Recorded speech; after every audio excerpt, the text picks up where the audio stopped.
Баршаңызға қайырлы күн достар, менің YouTube каналыма қош келдіңіздер. Бүгін сіздермен бір жасағаннан сәтті шығатын үлпілдек, нәзік, 2-3 күнге дейін өзінің жұмсақтығын сақтайтын бауырсақтардың рецептісімен бөлісетін боламын. Видеоның соңына дейін көріп, лайк басып, менің каналыма тіркелуді ұмытпаңыздар.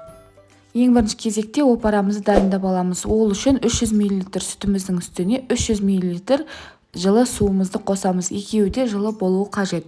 Үстінен 1,5 ас қасық қантымызды қосамыз.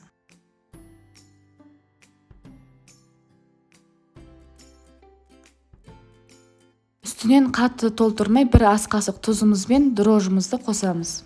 Дрожжымыз ескі немесе тұрып қалған болмау қажет, әйтпесе бауырсақтарымыз көтерілмей қалады. Барлығын жақсылап араластырып, бетін жауып 10 минутқа жылы жерге қойып қоямыз. Електен өткізілген 1 кг ұнымыздың үстіне 1 жұмыртқаны жарып, 50 грамм сұйық май құямыз.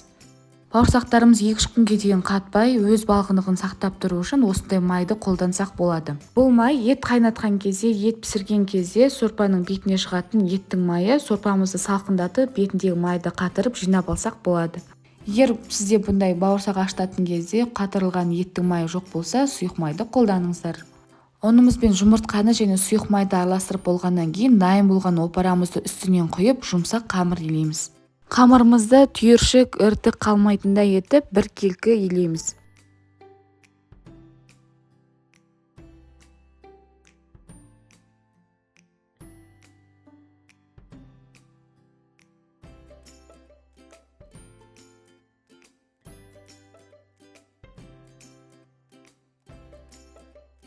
Барлық заттарды қосып илеген кезде бізде қамырымыз осындай жабыспақ болып шығады. Үстінен ешқандай ұн, сұйық май қоспай 7-8 минутқа дейін дәл осы қамырымызды илесек, эластичный губка тәрізді жұмсақ қамыр шығады.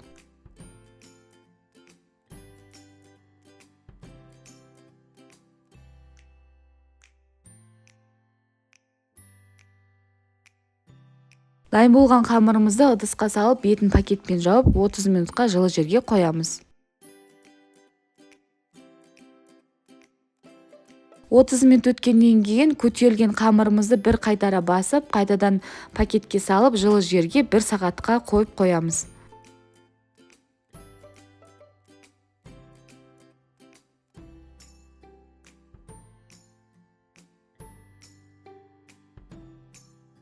Бір сағат өткеннен кейін біздің қамырымыз осылай үлкен, әдемі болып көтеріледі. Енді бауырсақтарымызды дайындаймыз.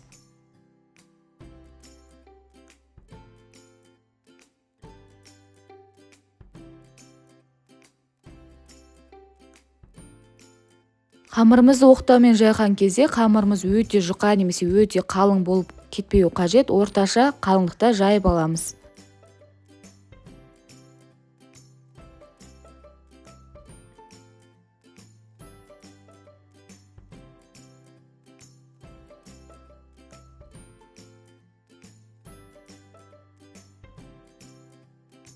Осындай өздеріңізге ұнайтын кез келген формада қамырларымызды кесіп аламыз.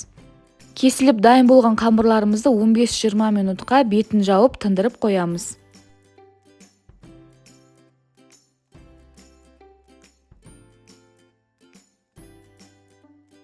Жиырма минут өткеннен кейін тынып дайын болған қамырларымызды орташа қызған отымызда екі жағынан аунатып пісіріп аламыз.